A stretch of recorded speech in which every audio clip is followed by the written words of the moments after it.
China has blamed NATO for pushing tensions between Russia and Ukraine to a breaking point. This comes after Ukraine's President Volodymyr Zelensky said that he is no longer seeking a NATO membership in an apparent attempt at appeasing Moscow. Speaking to an American media outlet, Zelensky also made another concession. He said that he is open to compromise on the status of two breakaway pro-Russian territories in the Donbas region that Putin recognized as independent just days before the invasion. Referring to the NATO membership, Zelensky admitted that he had cooled his expectations when it became apparent that NATO was not prepared to accept Ukraine. He said that the military alliance was afraid of a confrontation with Russia. Zelensky also said that he does not want to be president of a country that is begging for something on its knees. Russia has made it clear that it does not want Ukraine to join NATO, which was created at the start of the Cold War to protect Europe from the Soviet Union. In recent years, NATO has only expanded further eastwards. Infuriating the Kremlin, Russia views NATO enlargement as a threat and wants NATO to withdraw from Eastern Europe. On the issue of Donetsk and Luhansk, Putin recognized them as independent, as two separatist pro-Russian republics in eastern Ukraine, and it wants Ukraine also to recognize it. Zelensky acknowledged those demands, saying he was ready to discuss and find a compromise on how these regions will live on, but also pointed out that the two areas have not been recognized by anyone apart from Russia. Zelensky noted that instead of giving ultimatums, President Putin should start a dialogue to try and find a solution to the ongoing conflict.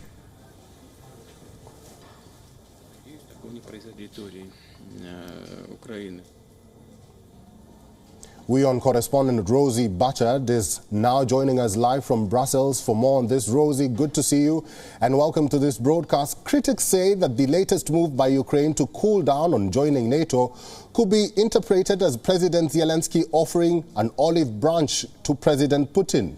Rosie, what does this latest development mean and what impact will it have on this war?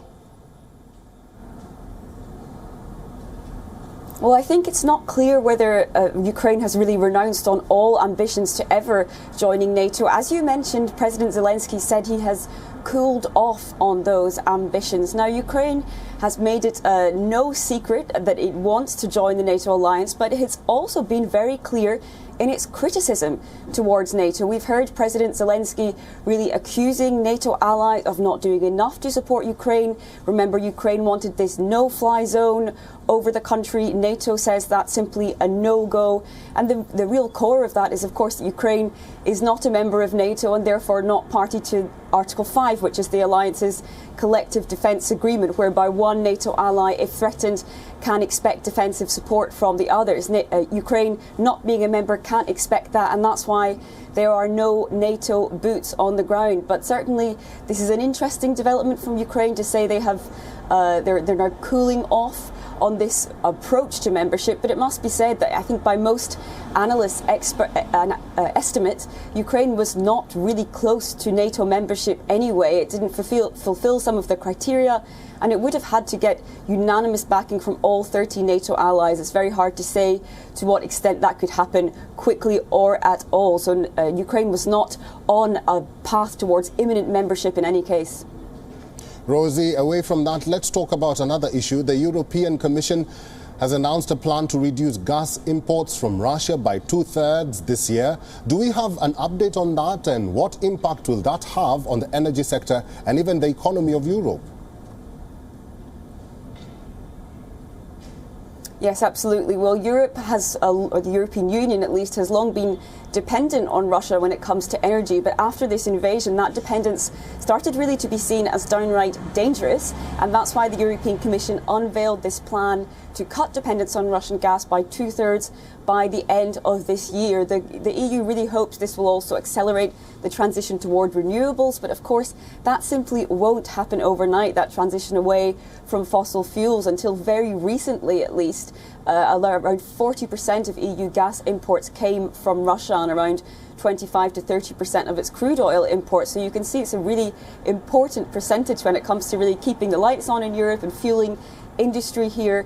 And there are certainly concerns that as the West and Russia trade these sanctions and counter-sanctions, that Russia might simply turn off the gas taps, and that's why the EU has also put some other more short-term measures in place. They're going to make it a legal obligation for gas reserves in the bloc to be filled to 90% by October 1st. That's the start of the heating season here in Europe. So a lot of measures there to try and guarantee energy security, but one thing which is so far off the table is that full embargo on Russian oil and gas that Ukraine has been calling for. We had an announcement from the United States and the United Kingdom that they would no longer be purchasing Russian oil.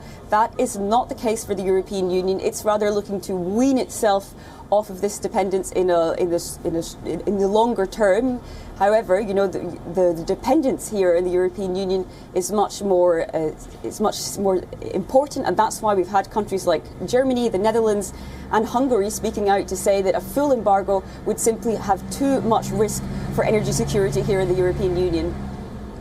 Let's stay on that, Rosie, because the big question today is how reliant is the world on Russia for oil and gas? Could the world survive without them?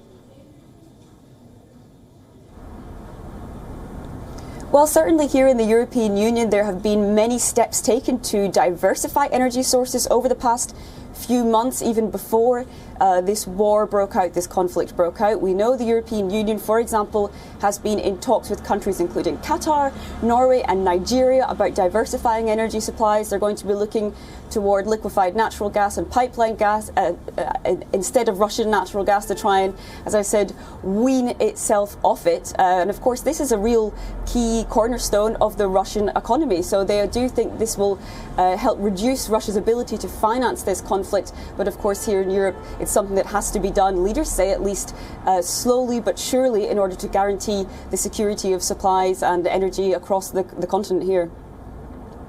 Live from Brussels, Rosie Butchard, thank you very much for your insights and for talking to us today. WION is now available in your country. Download the app now and get all the news on the move.